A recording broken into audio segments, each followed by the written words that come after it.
윤석열 정부의 당당하고 자주적인 외교가 전 세계의 주목을 받으면서 우리나라는 11년 만에 유엔 안보리 비상임 이사국에 재진입했습니다.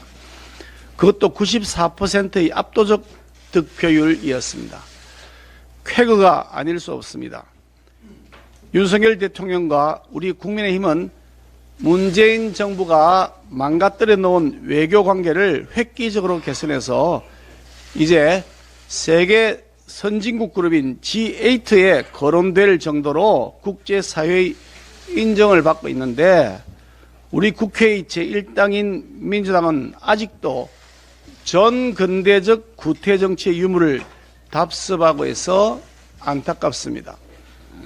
권력형 부정부패 게이트, 돈봉투 전당대회, 김남국 코인 게이트 등으로 부도덕성이 여실히 드러난 민주당이 최근에는 저급한 인식과 막말을 일삼았던 문재인 인사를 혁신위원장으로 선정하여 국민의 공분을 자아냈습니다. 하지만 4일이 지나도록 이재명 대표는 대국민 사과조차 하지 않고 있습니다. 망언을 쏟아낸 민주당 권칠성 수석 대변인에 대한 당직 박탈 및 징계 요구에 대하여도 여전히 침묵하고 있습니다. 라인펀드 사기 사건의 주범인 김봉현 전 회장과 이강세 전 대표가 민주당 인사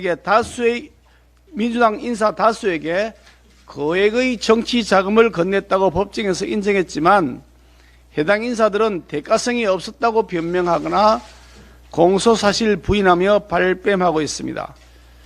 전당대회에서 돈 봉투를 수수한 것으로 의심되는 전현직 의원은 무려 29명이나 됩니다만 누구 하나 잘못을 인정하는 인물이 없습니다. 국민의 권한을 위임받은 입법부의 구성원에게 높은 도덕성은 생명과도 같습니다. 지도부가 강도 높은 기준으로 소속 의원들의 부정부패, 비위 행태를 엄단해야 마땅한데도 민주당 지도부는 도통 그런 의지는 없이 도리어 감싸주기에 급급합니다. 현직 당대표는 부정부패 혐의로 수사와 재판을 받느라 법정을 들락거리고 있고 직전 당대표는 부르지도 않은 검찰에 미리 나가 1인 시위쇼를 보여주고 있습니다. 당의 최고위원은 국회 상임위원장 자리를 차지하려고 같은 당 원내대표와 볼썽 싸나운 모습을 연출하고 있습니다. 참으로 개탄스럽기 짝이 없습니다. 윗물이 맑아야 아랫물이 맑은 법인데 전현직 당대표부터 각종 불법과 비리에 연루되어 있으니 당의 기강이 세워질 수 없는 것 아니겠습니까? 이재명 대표는 더 늦기 전에 대국민 사과를 하고 권칠성 수석 대변인의 당직을 박탈함과 동시에 국민의 눈높이에 맞는 중징계 조치까지 있어야 함을 다시 한번 강조합니다. 한노총 지도부가 불법 행위에 대한 경찰의 적법한 진압을 이유로 경사노위에 불참하겠다고 합니다. 그렇다면 불법 집회 시위를 계속 방치해 둬야 한다는 겁니까? 정당한 법 집행에 흉기와 폭력으로 저항하는 것이 용인된다는 뜻입니까? 시대가 바뀌었습니다. 노조든 경영자든 법을 지켜야 하는 시대입니다. 노사 모두 법치주의를 확립하는 것이 노동개혁의 시작입니다.